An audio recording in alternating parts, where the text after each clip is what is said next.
자, 여러분 추리뷰 시간입니다.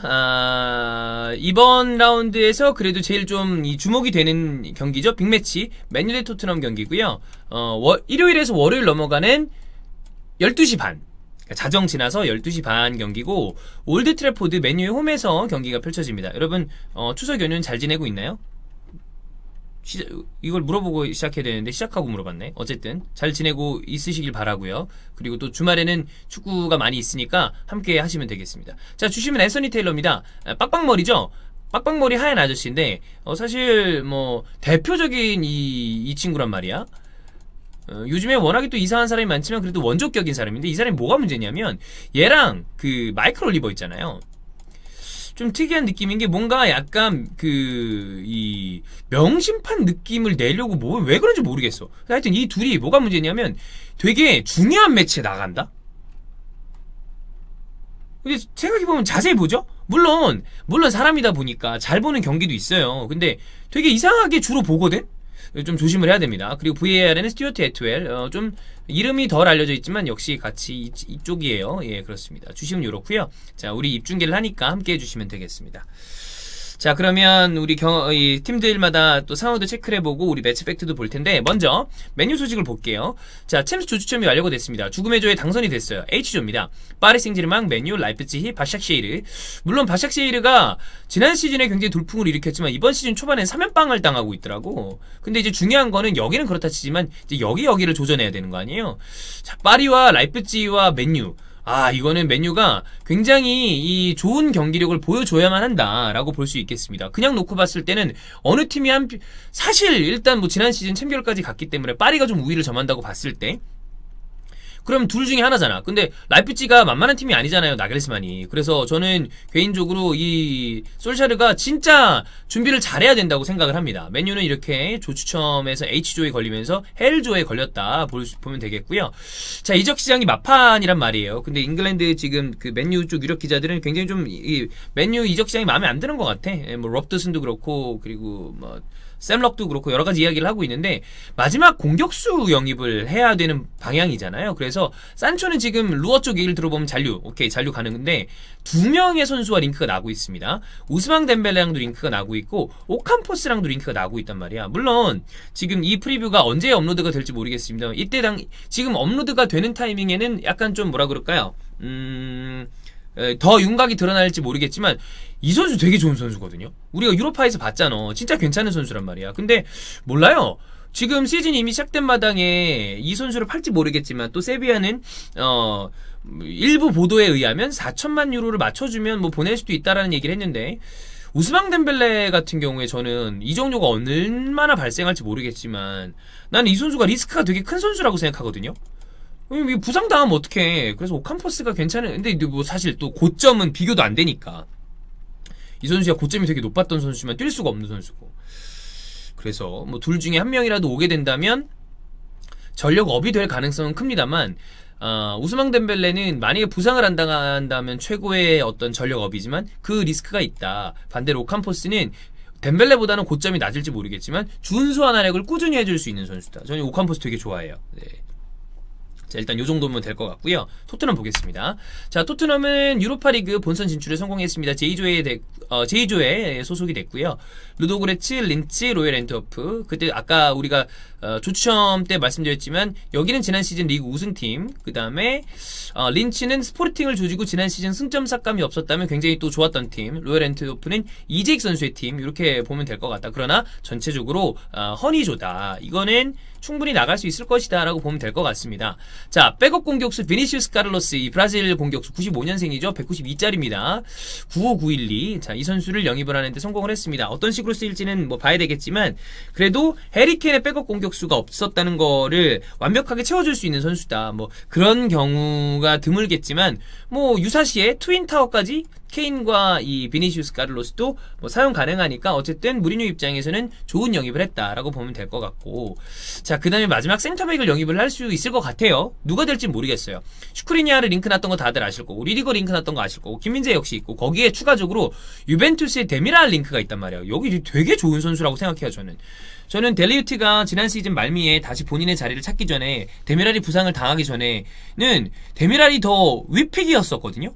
되게 괜찮은 터키 수비수예요. 요즘에 터키 수비수들이 뭐 쇠현주도 그렇고 데미랄도 그렇고 오장카박도 그렇고 그 중에서 저는 쇠현주와 데미랄이 진짜 괜찮은 선수라고 생각이 드는 나는 아스날이 영입했으면 좋겠다고 생각하는 선수였거든. 근데 데미랄도 링크가 나는 거 보면 만약 데미랄 오면 저는 진짜 토트넘 진짜 강력해질 것 같거든. 어쨌든 데미랄도 링크가 있습니다. 어떻게 될지 모르겠어요. 링크가 낮다 정도만 보면 될 것 같습니다. 자, 그럼 팀 뉴스 보겠습니다. 해리 맥과이어가 브라이튼전에 이제 발목 부상이 약간 있었다고 그러는데 출전하는데 아무 문제가 없대요. 그리고 솔샤르가 얘기하기를 추가 부상 없어요. 부상은 없다. 그러면 지금 쓸 수 있는 선수들이 모두 다 가용 가능하다라고 보면 될 것 같습니다. 물론 뭐 장기 부상으로 빠져있는 선수가 있는지 모르겠지만 필요 선수는 복귀했나요? 나 그건 체크 안 해봤는데 뭐 어쨌든 있어도 안 쓰는 선수니까 체크 안 해도 되겠지? 자, 그렇고 토트넘 같은 경우에 무리뉴 인터뷰를 보면 소니 완전한 아웃은 아니다. 전체적으로 인터뷰의 뉘앙스가 봤을 때 약간 좀 그것도 있는 것 같아. 조금 뭐라 그래야 되지? 그러니까 이 선수가 지금 소니가 부상이 아니다 이런 건 아니지만 염려해서 더 빨리 빼준 것도 있는 것 같아요. 왜냐면 손흥민이 그만큼 중요하니까. 그래서 뭐 일요일에 뛸 수도 있지 않을까라는 뉘앙스의 이야기를 우리가 조금 의역해보면 혹시 그런 어떤 생각을 가질 수 있는데 나오면 좋겠죠? 그래도 우리 손흥민 나오는 게 좋잖아. 근데 어쨌든 큰 부상은 아닌 것 같다라는 게 가장 좀 행복한 소식이고 최소 못해도 A매치 주간 이후에는 무조건 돌아올 것 같다. 이 경기에는 뭐 나오지 않아도 너무 걱정하지 않아도 될 것 같아요. 큰 부상은 아니니까. 자, 로셀소가 경미한 부상으로 지난 마카비 하이파전에서 하프타임에 교체가 됐죠. 그러나 출전 가능하다고 합니다. 그러니까 공격적인 측면에서 요즘에 또 로셀소가 해주는 역할이 크고 은돔 좋잖아. 그리고 호이비에르 좋단 말이에요. 로셀소, 은돔, 호이비에르 이거 3명 미드필더가 잘만 조합되면 굉장히 강력한 조합이다. 자, 이렇게 팀 뉴스는 체크해보면 될 것 같고요. 헤드 투 헤드, 두 팀 간의 맞대결과 관련된 기록을 보겠습니다. 자, 맨유는 최근 3번의 리그 맞대결에서 토트넘에게 지지 않고 있고요. 지난 시즌 2번 맞붙었습니다. 1승 1무로 맨유가 우위예요. 자, 올드 트래포드에서 경기에서는 래시포드 멀티골, 그리고 델알리가 득점을 했는데 알리가 지난 경기에서 그러니까 마카비 앞에서는 그래도 약간 고개를 드나? 이렇게 살짝 그런데 삐용 고개 숙인 남자가 되면 안 됩니다. 여기서 계속 이렇게 유지돼 갖고 강직도가 중요하단 말이야. 그래서 여기 이렇게 뿅 가다가 이렇게 흐물흐물해지면 안 되죠. 델레알리가 폼을 좀 살려줘야 된다. 델레알리까지 폼이 올라오면 공격적인 베리에이션이 굉장히 좋아질 수 있는 토트넘이 되겠습니다. 자, 2차전은 코로나 중단 그리고 재개 이후에 펼쳐졌던 경기인데 베르바인이 득점을 했고 브루노 페르난데스가 또 득점을 하면서 1대1 무승부였습니다. 자, 최근 리그 14번의 맞대결 두 팀 간의 이 승부에서 무승부가 없었대요. 그래도 어쨌든 뭐 결과가 나올 것 같아.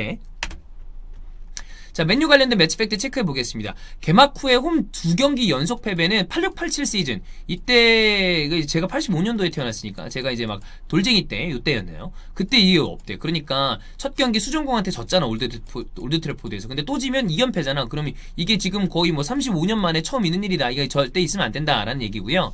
자, 개막 후 3경기에서 멀티 실점을 했던 거는 72-73 시즌이 마지막 경기래. 근데 첫 경기, 그러니까 사실상이 아니지. 첫 경기지만 2라운드였잖아요. 1라운드는 수년이 됐으니까. 그때 수정공전에 3실점했고 브라이튼전에도 이기긴 했습니다만 2실점을 했단 말이에요. 수비적인 부분에서 솔샤르와 맨유가 빨리 좀 체크를 해줘야 된다라는 이 부분인데 멀티 실점을 하면 안 되겠죠. 그런데 지금 토트넘의 최근에 또 어떤 분위기가 굉장히 좋은 것도 사실이기 때문에 맨유는 수비적인 부분에 신경을 써야 한다. 자, 현재 리그 15경기 연속 득점 중이고, 자, 지난 시즌 개막한 이후부터 리그 40경기에서 맨유는 PK를 15개를 얻었습니다. 근데 이게 공식전, 그러니까 컵대회까지 포함하면 더 많아져요. 어쨌든 PK가 많이 나오는 건 사실인데 사실 그건 있어요. 이거에 대해서 이 라리가에서 레알 마드리드도 이런 얘기가 나오긴 하잖아. 근데 물론 뭐 다른 이 빅클럽들과 비교도 해봐야 되겠지만 기본적으로 빅클럽들이 박스 안쪽으로 들어가는 어떤 그 빈도수가 높기 때문에 PK가 많은 건 사실이거든. 근데 뭐 이제 그걸 가지고 막 이렇게 막 얘기하는 거를 이렇게 몰아가는 거는 저는 좋은 건 아니라고 생각을 합니다만 어쨌든 PK가 많이 나온 것도 사실이다. 예. 뭐 어떤 이런 뭐 저희가 있다는 중요한 게 아니라 기록적으로 어쨌든 PK가 많이 나온 건 사실이니까. 자, 그렇습니다. 그럼 토트넘의 매치 팩트를 볼게요. 최근 탑6 이거 왜 이렇게 떨어졌죠? 이거 한 칸만 뛰어야 되는데 이거 두 칸을 잘못 뛰었나봐요. 네. 자, 탑6 원정 30경기 중에 3승밖에 없다. 그러니까 빅클럽들, 상위권 클럽들과의 경기 기록이 좀 좋지가 않고 27번의 원정 경기에서 클린시트도 2번밖에 없는데 그 클린시트 2번마저 와포드 퍼포먼스 강등팀이다. 수비력에 문제가 있다. 라는 거죠.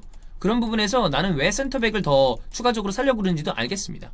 물론 수비가 단순히 수비수만의 실수다라고 하는 건 아닙니다만 이거는 또 부정할 수 없는 사실이니까. 자, 무리뉴에 대한 이 기록도 있어요.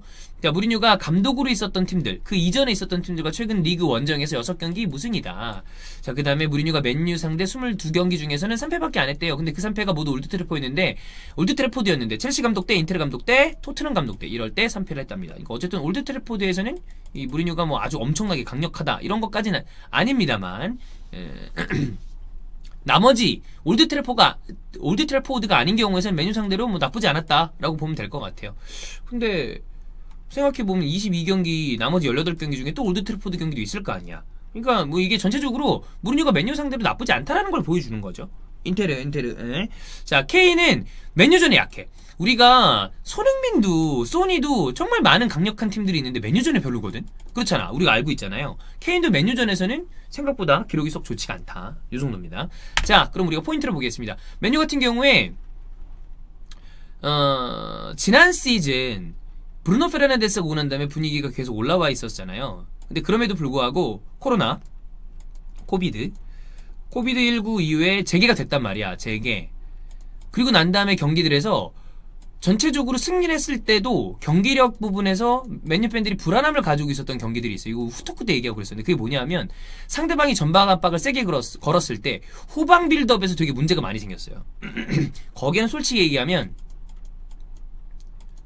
이 친구의 문제도 없지 않아 있습니다. 그래서 이 부분은 포그바가 좀 신경을 써줘야 될 것 같은데 만약에 모르겠어. 근데 이게 왜 이 중원 문제를 얘기하기가 좀 애매하냐면 토트넘이 과연 그러면 강력한 전방 압박을 할까 묻는다면 내가 무리뉴 감독이 그런 걸 할지 잘 모르겠거든요. 포체티노는 경기마다 포체티노가 더 좋다 이런 게 아닙니다. 가끔 원포인트로 상대방한테 엄청나게 강한 프레스를 걸 때가 있었거든. 그러면 지금 맨유는 위험할 수 있겠지만 무리뉴가 그 전술을 쓸지 모르기 때문에 이 부분이 문제로 안 불거질 수도 있겠지만 이 부분은 확실히 조금은 개선해야 될 문제는 맞다라고 보면 될 것 같고요. 아까도 얘기했지만 실점이 많아. 수비 안정화가 돼야 됩니다. 린델레프 좀 그렇습니다. 예. 이 부분은 좀 문제가 많은데 수비 보강은 나는 했으면 좋겠는데 별 생각이 없나 봐. 그렇습니다. 저는 반더비크가 좀 나왔으면 좋겠어요. 반더비크가 나오면 경기가 더 잘 풀리는 것 같아. 예. 이 부분은 좀 생각을 해봐야 될 것 같고 그리고 이 전방 압박에 취약했을 때 필요한 선수는 누구? 바로 프레드입니다. 프레드가 지금 맨유 중원에서 그래도 좀 이 뒤쪽에서 밸런스를 맞춰줄 수 있는 선수들 마티치도 그렇고 뭐 맥토미니는 그렇게 해야 되는 선수인데 워낙에 튀어나가기를 좋아하니까 그 선수 중에서는 탈압박과 공기란다 공을 뿌려줄 수 있는 빌드업에 가장 괜찮은 선수가 프레드라고 보이거든요. 그래서 나는 이 프레드가 중요한 선수가 될 것이다 라고 생각을 하고요.